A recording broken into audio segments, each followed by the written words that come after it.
fait sur une annonce sur notre page Facebook, annonce dans laquelle on était en train de préparer la présence de M.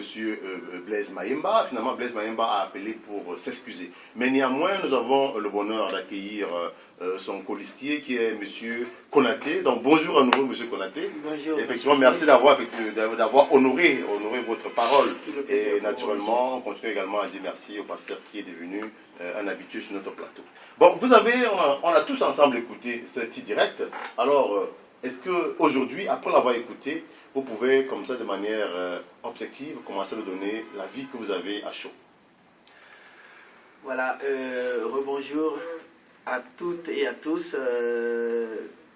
Je vais d'abord remercier le royaume chérifien et souhaiter bonne, heureuse fête à Sa Majesté qui fête demain la fête de la jeunesse. Et donc, moi, en tant que jeune leader et en tant que représentant des jeunes encore, je ne peux pas m'en passer de cette fête sans pouvoir féliciter et souhaiter tout le bonheur à cette jeunesse africaine. Mais pour ce qui concerne le sujet, franchement,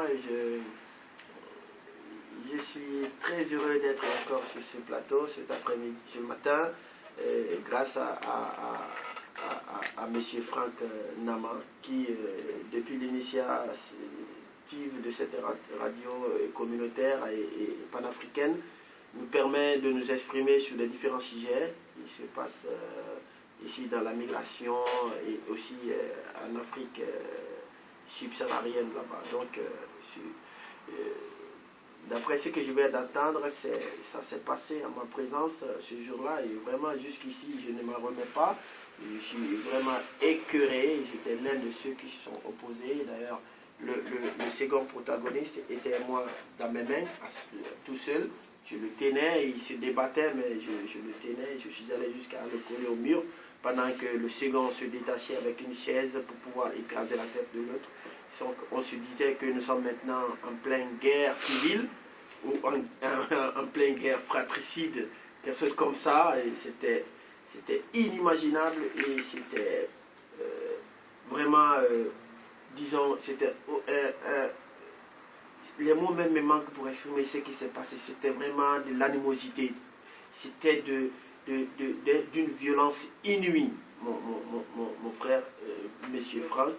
Franchement, il va falloir qu'on étale tout ce qui s'est passé pour que peut-être que les choses ne se répètent plus ou qu'on trouve une autre solution pour cette mascarade-là. Sinon, ça sera une honte pour tous les migrants et surtout pour nous, les leaders des différentes communautés. Ce sera une honte face à l'autorité marocaine. Ouais. Ok, très bien. Alors, monsieur Alex, vous également, je pense que vous étiez là ce jour-là. Votre avis, après vous avez écouté ce direct et ayant vécu la réalité? Ce que moi j'aimerais dire, c'est que je reviens encore sur... Vous savez, moi je m'appuie toujours sur les Saintes Écritures pour essayer d'édifier un peu, de ramener un peu de lumière. Vous savez, lorsqu'on dit qu'on veut aider les autres, c'est déjà par amour. Mais est-ce que c'est par amour qu'aujourd'hui ces associations sont en train de naître ou c'est avec d'autres objectifs? Parce que lorsqu'on parle de social, on parle de volonté d'aider. On parle d'amour du prochain. Mais aujourd'hui, ce n'est plus l'amour du prochain, c'est l'amour de l'argent. Parce que c'est à cause d'argent que les gens se déchirent aujourd'hui. J'ose le croire. Je ne pense pas que s'il y a un malade qui est couché, on va se bagarrer pour que moi je sois devant pour aller porter le malade. Mais si on se bagarre aujourd'hui, ce n'est plus pour aider les malades, c'est plus pour aider les pauvres. La Bible nous dit dans le livre de 1 Corinthiens chapitre 13 que l'amour ne recherche pas son intérêt. Mais si on recherche son intérêt aujourd'hui, ce n'est plus de l'amour pour le prochain qu'on est en train de manifester. J'ai écouté le petit direct tout à l'heure.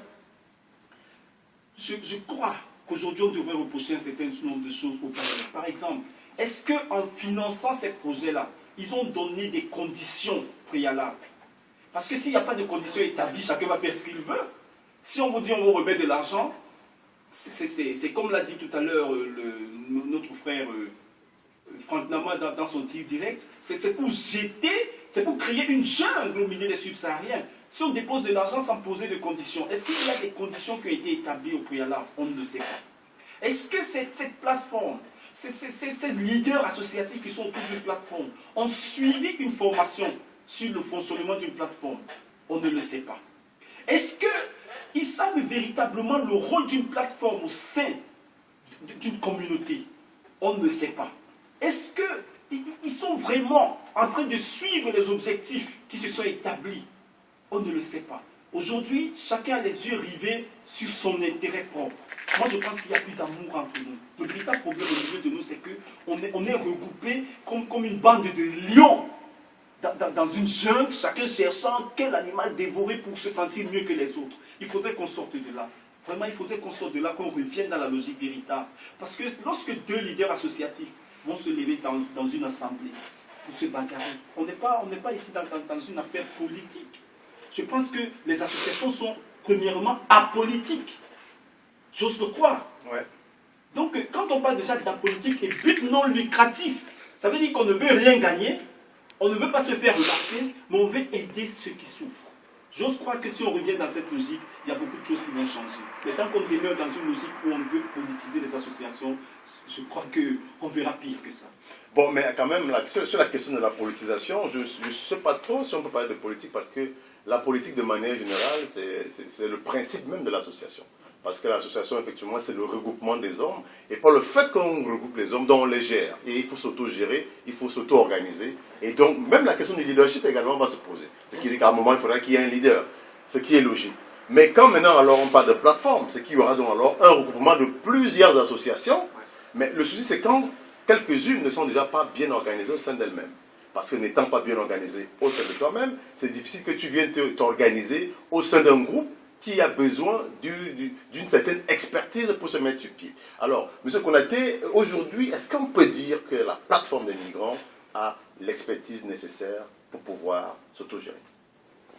Il faut appeler le chat-chat, il faut appeler le chien-chien. Ouais. La plateforme, elle n'a aucune formation, aucun niveau pour pouvoir s'autogérer. Parce que vous savez, l'autogestion, ce n'est pas la masse physique, c'est la masse intellectuelle, c'est la maturité, c'est la compréhension de l'autre, c'est l'analyse, voilà, il y a des tas de choses qui composent pour que tu sois qu'il y ait un tas et un tout pour un bien commun.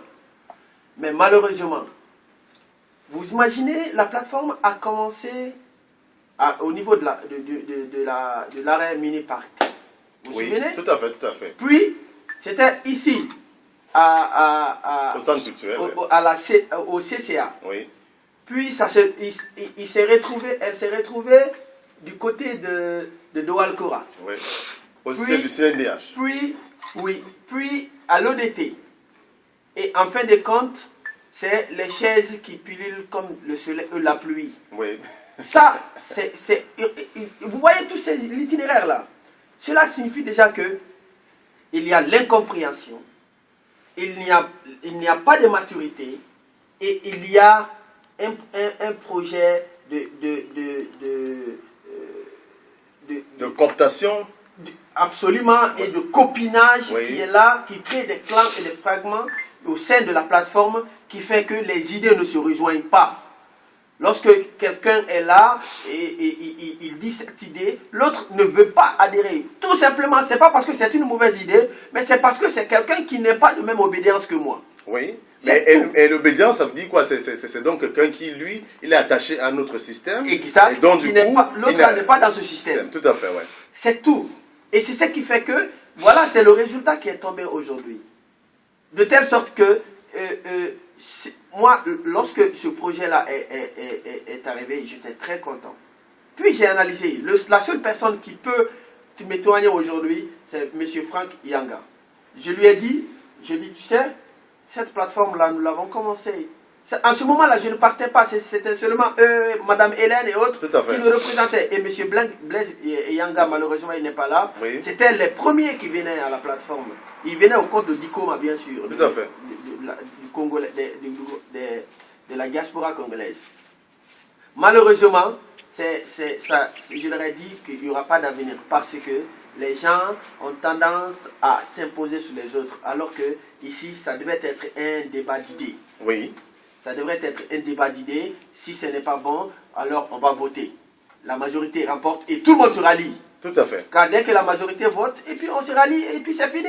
Il n'y a pas de haine, il n'y a pas de... Mais malheureusement, les gens là ont rapporté ou ramené les querelles dans leur association au sein de la plateforme. Les querelles qui datent de 2 ans, de 3 ans, de 4 ans en arrière, ils ont ramené ça au sein de la plateforme, ils ont créé des groupes, ils ont créé des sous-groupes, ils ont créé des fragments au sein de la plateforme. C'est ce qui a tué cette plateforme. Alors, mais aujourd'hui, en parlant de ce groupe, est-ce qu'il n'y a pas une question d'indépendance qui se pose? Est-ce que la plateforme est une plateforme qui jouit de toute sa liberté pour pouvoir s'auto-organiser? Est-ce que c'est là qu'aujourd'hui qui sont en train de jouer, de passer pour les leaders, ne sont pas simplement aiguillés, poussés par d'autres systèmes, d'autres associations effectivement qui veulent avoir la même mise sur la plateforme? Pour être vrai, pour dire vrai, franchement, aucune association subsaharienne n'est autonome dans ce pays. Premièrement, ces associations-là, elles sont actives depuis 10 ans, certaines, comme le Conseil des migrants et autres, mais jusqu'ici, ils n'ont même pas de local. Ils n'ont pas là où se retrouver. Il a fallu l'ODT pour donner comment on appelle, le titre, le siège. Le siège, mais aussi pour qu'il soit reconnu afin d'être régularisé. Tout à fait. Vous comprenez? Donc, malheureusement, ce sont des associations qui sont manipulées, utilisées par les leaders, mais en connivence avec les personnes qui sont invisibles, qui sont dans l'ombre. Oui. L'ODT, nous sommes, on peut nous qualifier aujourd'hui que c'est un syndicat qui est manipulé par l'ODT central. Oui, nous avons accepté cela. Mais ce qu'on a accompli, aucune association ne l'a accompli en l'espace de 4 ans. Et même nous sommes conscients qu'on est venu au sein d'une association, d'un syndicat, dont nous n'avons pas droit à la régularisation, mais on peut adhérer au sein d'une centrale syndicale afin de mener nos activités. C'est ce que nous faisons. Tout à fait. Voilà, même si nous n'avons rien jusqu'ici, mais nous sommes plus reconnus, plus respectés. À chaque fois que Yazami veut prendre un exemple, c'est sur l'ODT. À chaque fois que Birou veut prendre un exemple, c'est chez nous, c'est sur l'ODT. Parce qu'on a fait nos preuves en l'espace de quelques années. Et nous sommes encore là. Et jusqu'ici, nous continuons. La régularisation est finie pour les autres, mais pour l'ODT, ce n'est pas encore fini. Nous continuons encore à travailler. Nous continuons encore à recevoir. Ça ne fait même pas 2 jours quand j'ai publié la main fracturée d'un Congolais qui a été rejeté par son patron alors qu'ils ont fait des années de travail ensemble. Mais nous continuons à travailler. Les femmes de ménage qui sont menacées et repoussées, nous continuons encore à travailler. Mais eux, qu'est-ce qu'ils font? Qu'est-ce qu'ils font? Ils sont en train seulement de se battre pour des intérêts égoïstes et égocentriques, pour des miettes. Les migrants sont dans la souffrance les plus précaires encore. Voilà, très bien. Alors, monsieur le pasteur,